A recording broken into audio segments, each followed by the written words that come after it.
جتنا دھوکہ انہوں نے اپنے آپ کو دیا ہے شاید ہی دنیا میں کسی نے کسی کو دیا ہو. بہت کچھ کہنا چاہتے ہوں مگر اسی سماج میں رہنا ہے, زندہ رہنا ہے. کتنا آدمی جہاد کرے گا, اکیلا میں کوئی خاص صاحب تو ہوں نہیں, جھوٹ بولا نہیں جاتا, فراڈ کیا نہیں جاتا, دھوکہ دیا نہیں جاتا. وہ آپ نے سنا ہوگا نا سیمینار میں خاص صاحب نے کل تقریر کی تھی جہاں ایجنسیاں نے اطلاع دیا کرتی ہیں, تب انہوں نے اطلاع دی. تو میں اس سیمینار پہ میں نے بڑے اس کے ویڈیو دیکھے. ایک ہی صوبے کے لوگ, ایک جو شرکا میں بیٹھے ہیں, صحافی بھی ایک ہی صوبے کے, دانشور بھی ایک ہی صوبے کے, کارکن بھی ایک پارٹی کے, اور پورا ملک ناچ رہا ہے, پورا ملک پریشان ہے. کسی کو کسی کی کوئی ہوش نہیں ہے, خبر نہیں ہے. سب کچھ لاہور اسلام آباد کے درمیان ہے. میڈیا مکمل طور پہ ان کی کوریج کے لیے, جو ان کا مخالف ہے وہ بھی, جو ان کا حمایتی ہے وہ بھی. 6 ٹرولر, ایک خان صاحب اور 6 مصائب جو آس پاس ہیں. وہ ہمارے ایک دوست ہیں ندیم سید, وہ کہہ رہے تھے کہ شاہ محمود اور شیخ رشید عمران خان کو گرفتار کر لو, معاملہ سارا ٹھنڈا ہو جائے گا. میں کہتا ہوں ایک عمران خان کو کر لیں. اچھا توشہ خانہ کیس میں وہ سیم, بلکہ اس سے کہیں ہزاروں گنا بڑھ کر ہے جو نواز شریف کے لیے عذاب بنا تھا. تو خان صاحب تو مکمل اس میں, کیونکہ جیسے فریم میں رکھ کے نہیں فرما کے جیسے کہتے ہیں فرما بناتے, اس میں فٹ آ گئے ہیں. دیکھنا ہے کہ نااہل ہوتے ہیں نہیں ہوتے ہیں. ڈرایا جا رہا ہے کہ ملک تباہ ہو جائے گا خان صاحب اگر نااہل ہوئے, مطلب انصاف و قانون بالکل الگ الگ ہوگا نا. تو توشہ خانہ میں خان صاحب بچتے نہیں نظر آتے, اور یہ ساری آنیاں جانیاں ہیں اسی لیے. تو میں آپ کو بتا رہا تھا کہ اس سیمینار میں بڑی دلچسپ باتیں میں نے نوٹ کی کہ ایک تو مخصوص ٹوٹل آبادی کو ریپرزینٹ کرتے ہیں خان صاحب, مگر ہائب کراچی میں بھی ہے ان کی, ہائب پشاور میں بھی ہے, مگر ان کے مصائب, ان کے ٹرولر, ان کے ساتھی سب ایک زبان, ایک علاقے سے تعلق رکھتے ہیں. ان کا کوئی لینا دینا نہیں ہے. دیکھیں نا کراچی پورا ختم ہو گیا, جا کے نہیں دیا.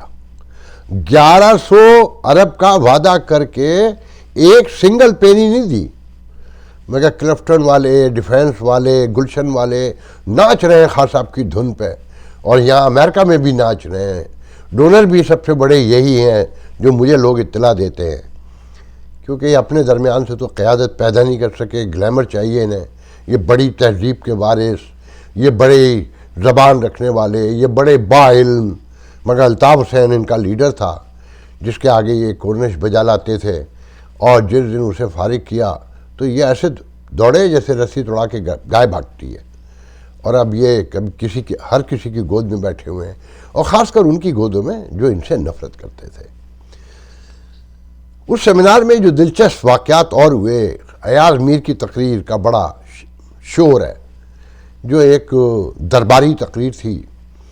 ذہن میں رکھیں ایاز میر وہ بہت کمال لکھتے ہیں, مطلب ان کے لہجے کا فصو, ان کی زبان, ان کا ڈکشن, بس آدمی رشکی کرتا رہے. مگر سیاسی کریکٹر یہ ہے کہ نواز شریف کے کاسل ایس سے, مگر جب نواز شریف نے انہیں رکن قومی اسمبلی کا دوبارہ ٹکٹ نہیں دیا تو یہ نواز شریف کے سب سے بڑے کرٹک بن کر ابھرے. پھر انہیں نواز شریف کی وہ ساری خامیاں یاد آئیں جو انہیں پہلے نہیں نظر آتی تھیں. تو یہ کہہ رہے تھے وہاں تقریر کرتے ہوئے کہ وہی جو میں آپ کو کل بتا رہا تھا, روز بتاتا ہوں, کہ وہی طرز سیاست پرانا روایتی الزامات, لوگ تنگ آ چکے تھے. اور خان صاحب نے تو کمال یہ کیا ہے کہ فیملی در فیملی بچوں کے ساتھ لوگ 12 بجے جلسہ اٹینڈ کرنے آتے ہیں. ایاز میر صاحب جس اشرافیہ سے آپ بھی تعلق رکھتے ہیں, اور خان صاحب کے جو اصل لوگ ہیں جہاں خان صاحب کو پوجا جاتا ہے وہ کون ہے؟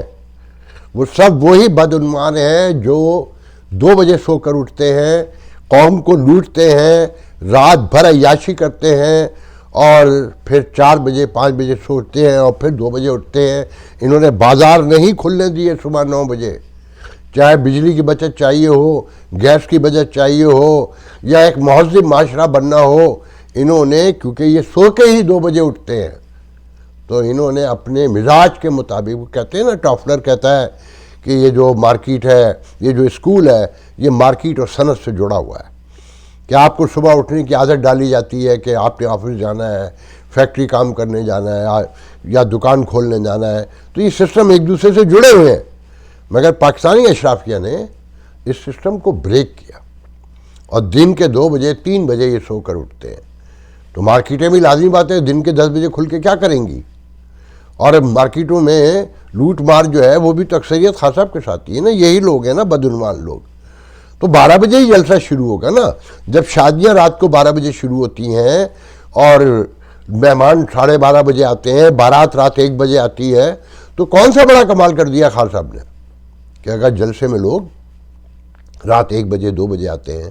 پھر وہاں بتایا گیا کہ جی سی پیک پہلے تو بند نہیں ہوا تھا، جو عمران خان پہ الزام لگاتے ہیں اب مکمل بند ہو چکا ہے، اور 3-4 مارچ تک چائنیز ایمبیسڈر بھی نہیں رہا۔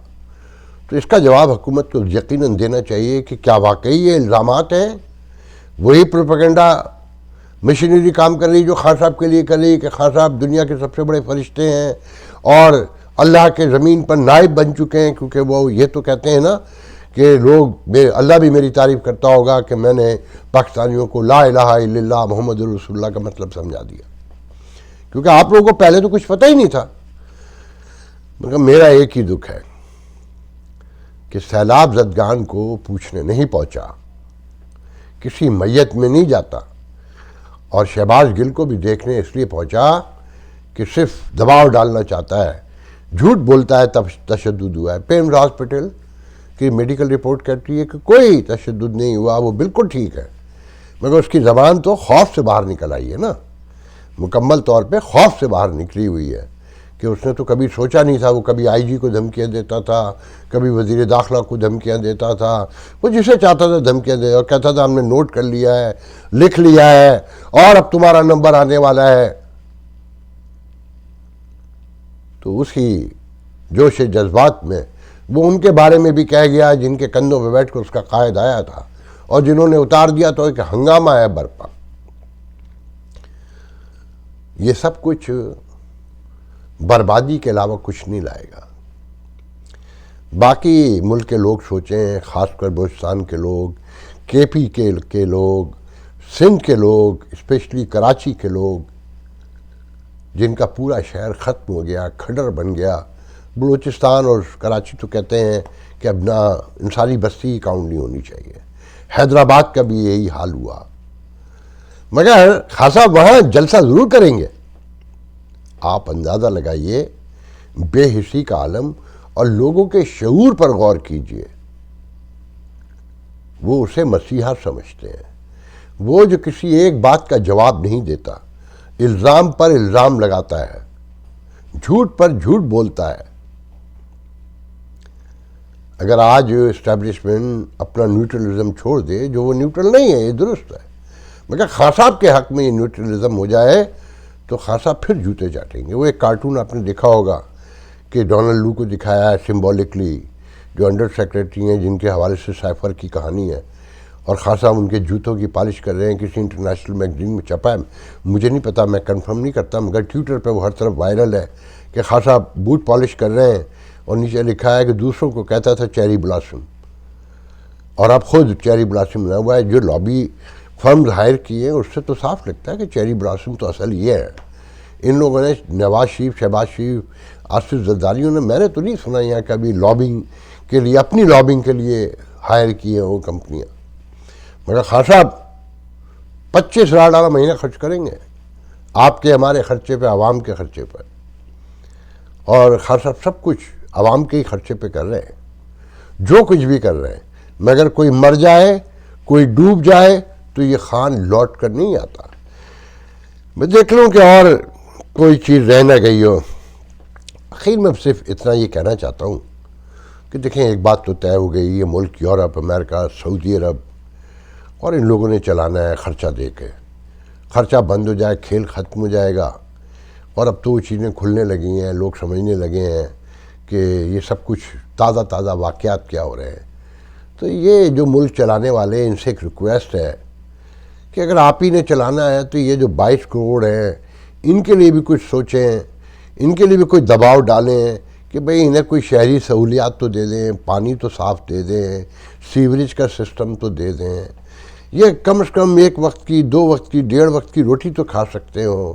کوئی عدالتی نظام ہو کہ یہ سپریم کورٹ سے لے کے اب سیشن کورٹ تک اس اشرافیہ کے لیے لگی ہوئی ہے. یہ جو وکلا کہہ رہے جو بابر امان وکیل جو چیخ چیخ کر بیان کرتے ہیں ہیومن رائٹس کے حوالے سے، تو پیپلز پارٹی کے دور میں سندھ حکومت اور وفاق میں جو مقدمے حکومت کے تھے جس میں یہ وکیل بن کے پیش ہوا ہے، اس میں دیا جانے والا معاوضہ نکال کے دیکھ لیں تو آپ کی آنکھیں پھٹ جائیں گی کہ یہ کرتے کیوں ہیں. میں آخر میں ایک واقعہ سنا دیتا ہوں ان وکیلوں پر. آپ کو یاد ہوگا نا کہ اعتزاز حسن نے نواز شریف کے لیے مقدمہ لڑا تھا، اور پھر 90s میں بے نظیر بھٹو اور زرداری کے مقدمات پہ پیش ہوا کرتے تھے. پھر ایک موقع پہ یہ پیچھے ہو گئے اور انہوں نے کہا کہ بھئی ہم مفت میں کب تک مقدمے لڑیں گے، ہمیں اپنا گھر بھی چلانا ہوتا ہے. تو آصف زرداری نے ایک تاریخی جواب بھجوایا ان کو اور کہا کہ اعتزاز احسن بھولنا مت، LNG کے پرمٹ کی شکل میں تمہیں ایڈوانس میں سب کچھ پے کر دیا گیا ہے، اربوں کی شکل میں.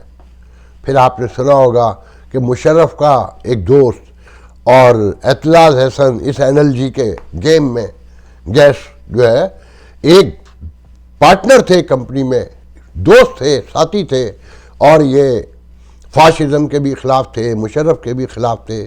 تو یہ بابر امان یہ سب جو آپ کو نظر آتے ہیں نا، یہ اربوں خربوں کے کھیل میں ہے. یہ جو ہیومن رائٹس آپ کو دکھاتے ہیں، سول رائٹس دکھاتے ہیں، وومن رائٹس دکھاتے ہیں اور یہ بکواس کرتے ہیں. جب آصف زرداری کو ایک موقع پر جب یوسف رضا گیلانی کے خلاف مقدمہ چل رہا تھا کہ جناب وہ خط لکھے سوئٹزرلینڈ کو آصف زرداری کے خلاف، تو آصف زرداری نے اسے کہا کہ جا کے پیش ہو عدالت میں. تو عدالت نے دھمکی دی کہ تیرا لائسنس کینسل کر دیا، گھر سے ہی نہیں گیا، اور نہ صرف نہ گیا بلکہ کہلوا دیا کہ وہ کہیں غائب ہو گیا ہے. تو IB سے جب معلومات لی گئیں اس کی لوکیشن کے بارے میں تو یہ اپنے گھر میں ہی بیٹھا ہوا تھا. ان کے قصے سنیں گے تو پریشان ہو جائیں گے. تو اینی وے آج کے لیے اتنا بہت ہے. انشاءاللہ کل آپ سے دوسرے پروگرام میں گفتگو ہوگی. اللہ حافظ.